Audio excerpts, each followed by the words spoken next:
কাদের জন্য নির্বাচন পিছিয়ে দেওয়া হচ্ছে প্রশ্ন বিএনপি নেতা আমির খসরুর। লন্ডনে ডক্টর ইউনূসের সঙ্গে টিউলিপ সিদ্দিকের সাক্ষাতের কোনো সম্ভাবনা নেই। সরকারের প্রভাবশালীদের ম্যানেজ করে বিদেশ গেলেন শেখ হাসিনার চাচা শেখ কবির। এবং সর্বশেষ জানাবো, আগামী নির্বাচনে বিএনপি রাষ্ট্রীয় ক্ষমতায় আসবে ইনশাল্লাহ, আমানুল্লাহ আমান। এতক্ষণ শুনছিলেন সংবাদ শিরোনাম, এবারে বিস্তারিত। তবে তার আগে অনুরোধ থাকবে আমাদের চ্যানেলটি সাবস্ক্রাইব করে বেল আইকনটি ক্লিক করুন। লন্ডনে ডক্টর ইউনূসের সঙ্গে টিউলিপ সিদ্দিকের সাক্ষাতের কোনো সম্ভাবনা নাই। যুক্তরাজ্যের সাবেক সিটি মিনিস্টার টিউলিপ সিদ্দিকের সঙ্গে লন্ডনে সফররত বাংলাদেশের অন্তর্বর্তীকালীন সরকারের প্রধান উপদেষ্টা ডক্টর মোহাম্মদ ইউনূসের সাক্ষাতের কোনো সম্ভাবনা নাই, বিষয়টি নিশ্চিত করেছেন প্রধান উপদেষ্টার প্রেস সচিব শফিকুল আলম। দৈনিক ইনকিলাবের পক্ষ থেকে তার সাথে যোগাযোগ করা হলে প্রেস সচিব বলেন, বর্তমানে ঈদের ছুটিতে অফিস আদালত সব বন্ধ, সুতরাং টিউলিপের কোনো চিঠি আমরা পাইনি। সরকার বিষয়টি জানেও না, তবে তিনি লন্ডনস্থ বাংলাদেশ হাইকমিশনে চিঠি দিতে পারেন, আমরা সেটা জানি না।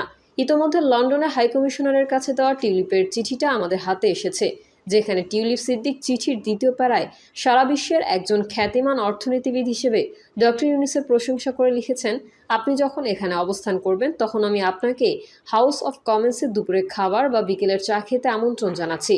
জনসেবার প্রতি আমাদের আবেগ এবং অঙ্গীকার রয়েছে এবং আমরা যারা যথাযথ প্রক্রিয়া, সুশাসন এবং আইনের শাসন রক্ষা করার চেষ্টা করে চলেছি তাদের জন্য এটি একটি চ্যালেঞ্জিং সময়। টিউলিপ লিখেছেন, আমি আশা করছি আপনার মতামত শুনতে আকর্ষণীয় হবে এবং ট্রেজারির অর্থনৈতিক বিষয়ক সচিব থাকার কারণে অর্থনৈতিক ও সামাজিক উন্নয়নের উপর আপনার ঐতিহাসিক কাজের প্রতি আমি সবসময় আগ্রহী। টিউলিপ সিদ্দিক বাংলাদেশের সাবেক প্রধানমন্ত্রী শেখ হাসিনার ভাগ্নি। তার বিরুদ্ধে বাংলাদেশ দুর্নীতির অভিযোগ উঠেছে। অভিযোগ রয়েছে তিনি সাবেক প্রধানমন্ত্রী শেখ হাসিনার শাসনামলে ক্ষমতার অপব্যবহার করে সুবিধা ভোগ করেছেন। তার খালা শেখ হাসিনার বিরুদ্ধে সম্প্রতি মানবতা বিরোধী অপরাধের জন্য তার অনুপস্থিতিতে বিচার শুরু হয়েছে। দুদক দাবি করছে টিউলিপ বা তার মা ক্ষমতার কাদের জন্য নির্বাচন পিছিয়ে দেওয়া হচ্ছে প্রশ্ন বিএনপি নেতা আমির খসরুর। বিএনপির স্থায়ী কমিটির সদস্য আমির খসরু মাহমুদ চৌধুরী বলেছেন, কাদের জন্য নির্বাচন পিছিয়ে দেওয়া হচ্ছে, কাদের জন্য এই সুবিধা সৃষ্টি করা হচ্ছে, এতে লাভবান কারা হচ্ছে, তাহলে আগামী নির্বাচনও কি যারা আছে তারা প্রভাবিত করে তাদের দিকে নিয়ে যাবে বা তাদের মতো করে নির্বাচন করবে? প্রশ্নগুলো উঠে আসছে। বিএনপির এই নেতা বলেন, সিংহভাগ রাজনৈতিক দল ডিসেম্বরে নির্বাচন চেয়েছে, ঐকমত্যের বিষয়টিও একেবারে শেষ পর্যায়ে আছে। ইতোমধ্যে বিচার কার্য শুরু হয়েছে, বিচার নিজের গতিতে চলবে, কোনো সরকার বিচার চালাবে না। সুতরাং এসব সিদ্ধান্ত যখন পরিষ্কার, তখন হঠাৎ করে এপ্রিলে নির্বাচন নিয়ে যাওয়া হচ্ছে, কিন্তু নির্বাচন তারও আগে করা সম্ভব। সেপ্টেম্বর, অক্টোবর, নভেম্বরে নির্বাচন করা সম্ভব। আমির খসরু মাহমুদ চৌধুরী বলেন, অনেক ভেবেচিন্তে সবাই মিলে ডিসেম্বরে নির্বাচনের বিষয়টি বলা হয়েছে, কেননা এরপরে পবিত্র রমজান মাস শুরু হবে। রমজান মাসে নির্বাচনী কর্মকাণ্ড করার সুযোগ থাকে না। এরপর আবার পরীক্ষা, আবহাওয়া, কালবৈশাখী মিলিয়ে সব সম্ভব হবে না। ফলে এ সময়ে নির্বাচনী দিনক্ষণ ঠিক করার পেছনে কি কারণ, সেটা নিয়ে প্রশ্ন উঠেছে। এপ্রিলে নির্বাচন কাদের স্বার্থে, সেই প্রশ্ন তুলে আমির খসরু মাহমুদ চৌধুরী বলেন, দেশে যখন একটা নির্বাচিত সরকার থাকে তখন একটা বিশেষ সময় নির্বাচন হয়, একটা সময়সীমার মধ্যে নির্বাচনের দিনক্ষণ ঘোষণা করা হয়। এখন নির্বাচিত সরকার নেই, সংসদ নেই, সেই ক্ষেত্রে আপনার এটা করতে হলে সবার ঐকমত্য ও মতামতের ভিত্তিতে করতে হবে। মতামত সৃষ্টি হয়েছে ডিসেম্বরের পক্ষে, সুতরাং যে মতামত সৃষ্টি হয়েছে সেটির বাইরে গিয়ে এপ্রিলে নির্বাচন কেন, এটি এখন প্রশ্ন। এটি কাদের স্বার্থে, অন্য কোনো চিন্তা আছে নাকি? লন্ডনে ডক্টর ইউনূসের সঙ্গে টিউলিপ সিদ্দিকের সাক্ষাতের কোনো সম্ভাবনা নাই। যুক্তরাজ্যের সাবেক সিটি মিনিস্টার টিউলিপ সিদ্দিকের সঙ্গে লন্ডনে সফররত বাংলাদেশের অন্তর্বর্তীকালীন সরকারের প্রধান উপদেষ্টা ডক্টর মোহাম্মদ ইউনূসের সাক্ষাতের কোনো সম্ভাবনা নাই, বিষয়টি নিশ্চিত করেছেন প্রধান উপদেষ্টার প্রেস সচিব শফিকুল আলম। দৈনিক ইনকিলাবের পক্ষ থেকে তার সাথে যোগাযোগ করা হলে প্রেস সচিব বলেন, বর্তমানে ঈদের ছুটিতে অফিস আদালত সব বন্ধ, সুতরাং টিউলিপের কোনো চিঠি আমরা পাইনি। সরকার বিষয়টি জানেও না, তবে তিনি লন্ডনস্থ বাংলাদেশ হাইকমিশনে চিঠি দিতে পারেন, আমরা সেটা জানি না। ইতোমধ্যে লন্ডনে হাইকমিশনারের কাছে দেওয়া টিউলিপের চিঠিটা আমাদের হাতে এসেছে, যেখানে টিউলিপ সিদ্দিক চিঠির দ্বিতীয় প্যারায় সারা বিশ্বের একজন খ্যাতিমান অর্থনীতিবিদ হিসেবে ডক্টর ইউনূসের প্রশংসা করে লিখেছেন, আপনি যখন এখানে অবস্থান করবেন তখন আমি আপনাকে হাউস অফ কমন্সে দুপুরে খাবার বা বিকেলের চা খেতে আমন্ত্রণ জানাচ্ছি। জনসেবার প্রতি আমাদের আবেগ এবং অঙ্গীকার রয়েছে এবং আমরা যারা যথাযথ প্রক্রিয়া, সুশাসন এবং আইনের শাসন রক্ষা করার চেষ্টা করে চলেছি তাদের জন্য এটি একটি চ্যালেঞ্জিং সময়। টিউলিপ লিখেছেন, আমি আশা করছি আপনার মতামত শুনতে আকর্ষণীয় হবে এবং ট্রেজারির অর্থনৈতিক বিষয়ক সচিব থাকার কারণে অর্থনৈতিক ও সামাজিক উন্নয়নের উপর আপনার ঐতিহাসিক কাজের প্রতি আমি সবসময় আগ্রহী।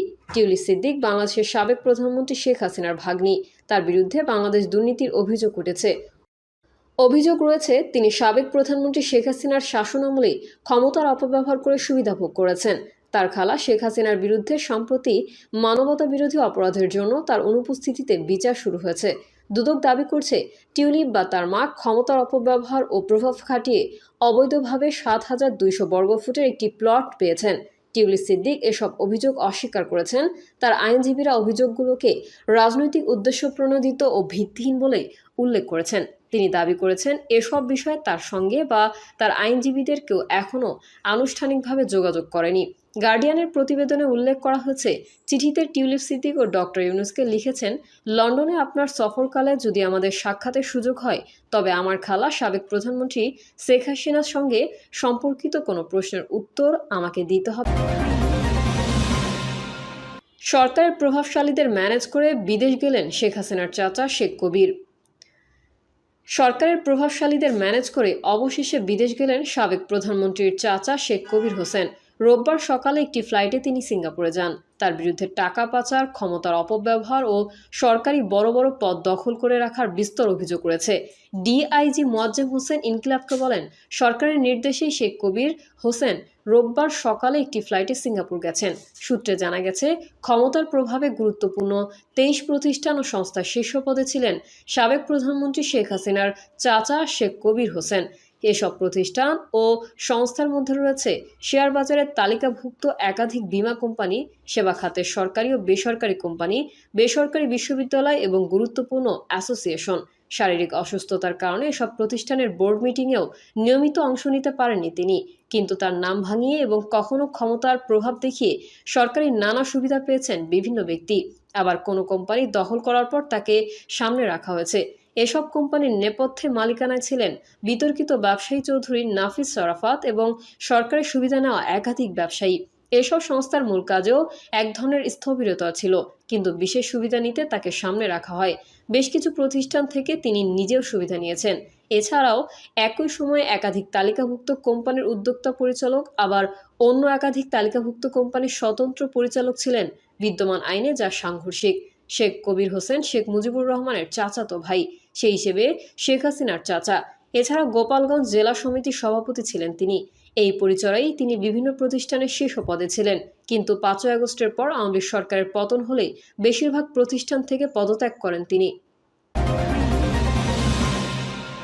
আগামী নির্বাচনে বিএনপির রাষ্ট্রীয় ক্ষমতায় আসবে ইনশাল্লাহ, আমানুল্লাহ আমান। বিএনপি চেয়ারপারসন বেগম খালেদা জিয়ার রাজনৈতিক উপদেষ্টা আলহাজ আমানুল্লাহ বলেছেন, আগামী নির্বাচনে বিএনপি রাষ্ট্রীয় ক্ষমতায় আসবে ইনশাল্লাহ। যাদের ভোট নেই এরকম দু একটি রাজনৈতিক দল নির্বাচন নিয়ে বিএনপির বিরুদ্ধে অপপ্রচার চালাচ্ছে। বিএনপি একটি জনপ্রিয় মানুষের দল। এই বিএনপির বিরুদ্ধে নির্বাচন নিয়ে অপপ্রচার করে কোনো লাভ হবে না। তিনি আজ বিকেলে কেরানীগঞ্জের হযরতপুরে শহীদ প্রেসিডেন্ট জিয়াউর রহমান উচ্চ বিদ্যালয় অ্যান্ড কলেজ মাঠে শহীদ প্রেসিডেন্ট জিয়াউর রহমান স্মৃতি ফুটবল টুর্নামেন্টের ফাইনাল খেলার পুরস্কার বিতরণ অনুষ্ঠানে প্রধান অতিথির বক্তব্যে এই কথা বলেন। তিনি আরও বলেন, শহীদ প্রেসিডেন্ট জিয়াউর রহমান উচ্চ বিদ্যালয় অ্যান্ড কলেজ খেলার মাঠটি বিএনপি ভরাট করেছিল। প্রিয় দর্শক, এই ছিল এখনকার সর্বশেষ সংবাদ। আপডেটের সংবাদ পেতে চ্যানেলটি সাবস্ক্রাইব করে বেল আইকনটি ক্লিক করুন। কমেন্টে আপনার মতামত জানিয়ে আমাদের সাথেই থাকুন। ধন্যবাদ সবাইকে। আল্লাহ হাফেজ।